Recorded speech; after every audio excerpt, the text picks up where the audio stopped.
and I'm an undergraduate student here studying computer engineering. And I've had the unique opportunity over the last couple of years to teach over 10,000 plus people quantum computing across the world. I've taught all the way from elementary schoolers to industry professionals. And today I want to talk to you about some of the personal lessons I've learned through this opportunity, as well as through the field of quantum computing. I've gotten the chance to do some really cool things, like go to Harvard University to talk about quantum, and also I was on a billboard in Times Square for some reason. That's something I never thought I would say. And so I'm really excited to introduce you to the world of quantum computing and teach you what my students have taught me. My journey with quantum started off with superheroes. I'm a really big comic fan, and I love the Marvel Cinematic Universe. And if you're like me and have watched a Marvel movie before, you've probably heard the word quantum come up. In Ant-Man, there's the quantum realm that they travel to. In the Avengers movies, they create a quantum time travel machine. And as I kept hearing that word over and over again, I became more interested in what it meant, and so I decided to Google it. And as I read about it, I realized this was pretty interesting, and it was a really good combination of two things I really enjoyed: understanding how the universe worked and building technology to make the world a better place. So you're probably wondering now, what is quantum computing? And it's actually a lot different than the Marvel Universe shows, but let's dive deep into it. Now, hang on while I explain it. I know if I can teach a second grade of quantum computing, I can definitely teach you guys. So let's first look at the quantum part of quantum computing. So quantum mechanics is the study of very small things. And one of the most important experiments in quantum is arguably the double slit experiment. In the double slit experiment, scientists shot a laser through two slits, and something peculiar happened. They expected the laser to shoot and then act like a particle. That makes sense. But instead, it acted like a particle and wave at the same time. This blew their mind because it defied the laws of the universe as they knew it. And it didn't make any sense. And that's what led to the formation of quantum mechanics, the study of small things. They realized that small particles act differently than bigger particles like tennis balls or planets. And this study of small particles ended up leading to a property called superposition. So instead of it being a particle or a wave, it could be a particle and a wave at the same time. Now let's go to the computing part of quantum computing. So I'm going to ask you guys to do something that you traditionally aren't supposed to do in a TED Talk, which is take out your phone for just 1 second and turn it off for me. So as you turn on your phone, you'll see your screen light up and you'll see whatever wallpaper you have. Maybe it's your dog or your daughter. Hopefully my parents over here have a photo of me as their wallpaper. I don't think so. But what's happening when you turn on your phone is there's a bunch of instructions being sent to the hardware and software in your device. And that instruction is called machine code. And it looks like that. It's a series of zeros or ones in the code. All of our devices today are made up of a bunch of switches. And what these zeros or ones do are tell the switches to either turn on or off. And those zeros or ones are called bits. Everyone with me so far? And so these classical bits, you can think of them like a switch that turns on a light bulb. It's either on, which is a 1, or it's off, it's a 0. And so now let's combine what we've learned. Quantum plus computing. We know the quantum part that says it's a wave and a particle at the same time. And then the computing part, it's a 0 or a 1 in your device. In quantum computing, you combine the two, and instead of having a 0 or a 1 in your code, you can have a 0 and a 1 at the same time, which leads to qubits, or quantum bits. You can think of a qubit as more of a dial rather than a switch, and it can be a 0 and a 1. It can also be anything in between, which allows us to do some really cool things with technology. If this goes a little over your head, don't worry. Even Einstein said this was spooky action. And so, as you might expect, quantum computers look a little different than classical computers. On the right is a quantum computer. They look like giant chandeliers made of gold and diamonds. I sometimes joke that I got into quantum computing because I'm a material girl. These computers don't just look cool, they also allow us to do a lot of cool things, like do optimizations easier, allowing your Amazon packages to possibly come faster than they are even today.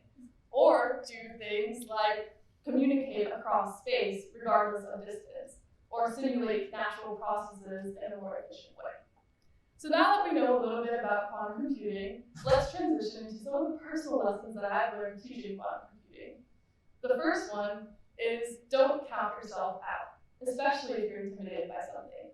Honestly, if you had asked me like 5 years ago that if I would be on stage in front of you guys talking about quantum computers, I would have said, no, that's impossible. I'm not smart enough to be in quantum computing or anything like the super genius superheroes I was reading about in my comic books. But I realized something as I delved into the field and I saw students learning it. You don't have to be an innate genius or super talented at something to pursue something that you're passionate about.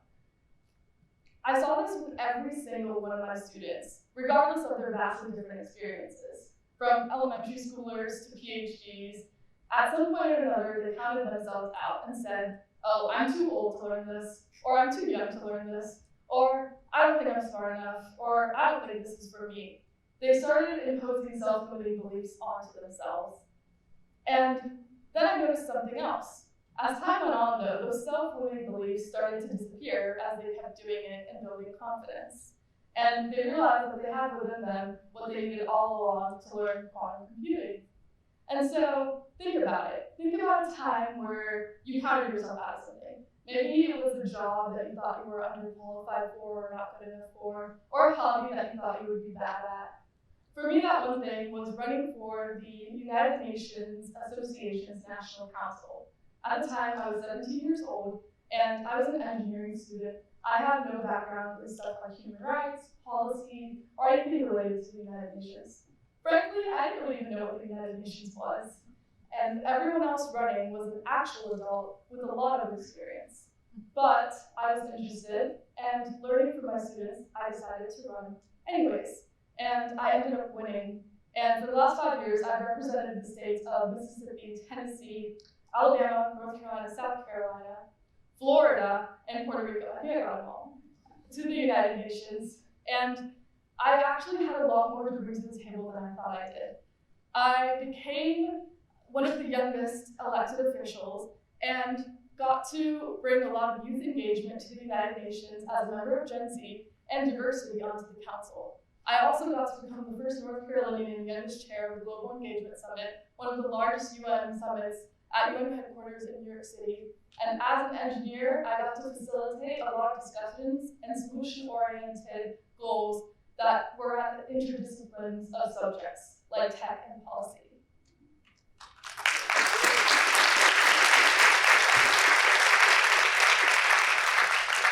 Thank you. But none of that would have happened if I hadn't taken that first step and tried. If I had listened to those self-limiting beliefs, I would have never been able to do any of this. So think about that thing again that you counted yourself out of. Maybe it's a hobby or a job or something you always wanted to do. And just go ahead and do it. Take the first step. Don't think about everything that could go wrong. Think about what if everything goes right. Now, I'm a realistic person. Life is not linear, and there's a lot of ups and downs, and my journey with quantum computing and the United Nations was the same way. I really struggled at first, especially because I felt really alone in my pursuit of both things. I was often the youngest person in the room and the only woman of color. That's where the second lesson I learned comes in. And it's, you're not alone, people will help, and if you can't find the communities you need, build them. I learned this when I started teaching quantum computing for the first time. It was honestly the first time I had interacted with other people that were interested in the same subject I was. I think my friends and my roommates might have been a little tired of me talking about quantum so much. But what happened was my students ended up teaching me a really important lesson, which was that there are people out there who like the same thing you do, regardless of how niche it is. And there are people out there that are also facing the same issues that you are as well. And so Through them, I found my tribe and my community, and I learned to reach out when I needed help.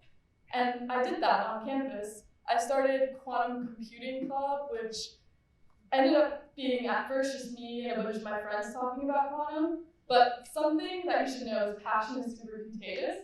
And now it's actually one of the largest student organizations about quantum computing in the world with over 200 plus members.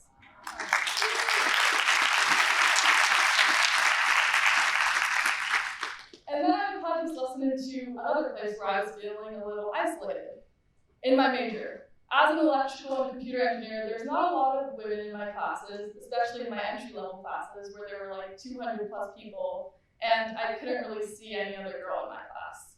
And so I decided to start Women in ECE, and they became my tribe as well. I realized something through both of these experiences. When you lift other people up and you teach them about what you know, you yourself feel less like an imposter. And so, if you ever feel isolated, which I think everyone in this room probably has at some point, reach out. There's someone there to help. Now, I come to my third and final lesson, which I've learned from the youngest students I've ever taught, which is an interesting one. So every time I start teaching a class, I always like to ask, why do you want to learn quantum computing?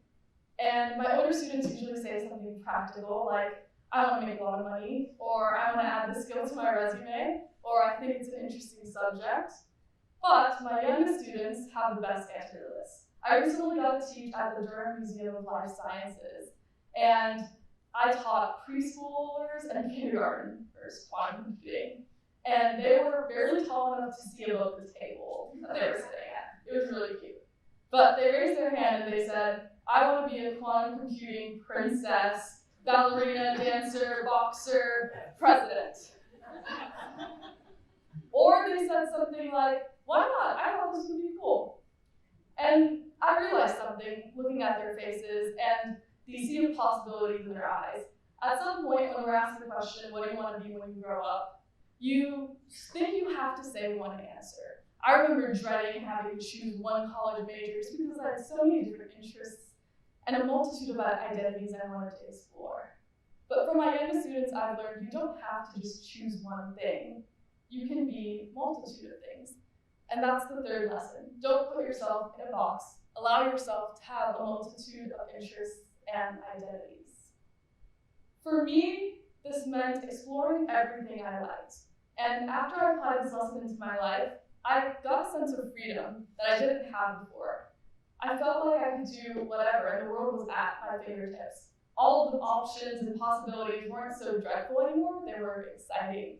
For example, I really like to paint, and so now I paint a lot. I don't have to just be a computer engineer and put up my desk every day. And this also allowed me to work at the intersection of subjects.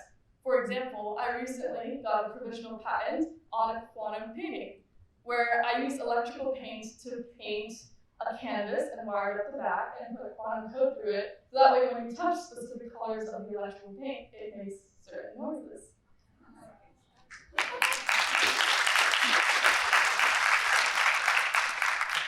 Things like this wouldn't have been possible if I didn't pursue all the different interests I had.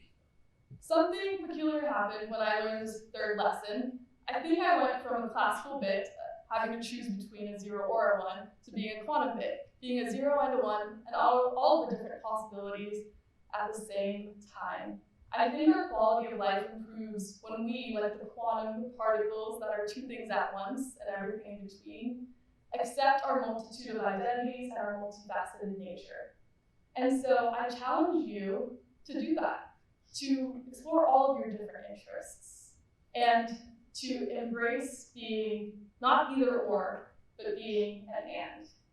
I encourage you to become an engineer and an artist, a scientist and a storyteller, a princess and a president.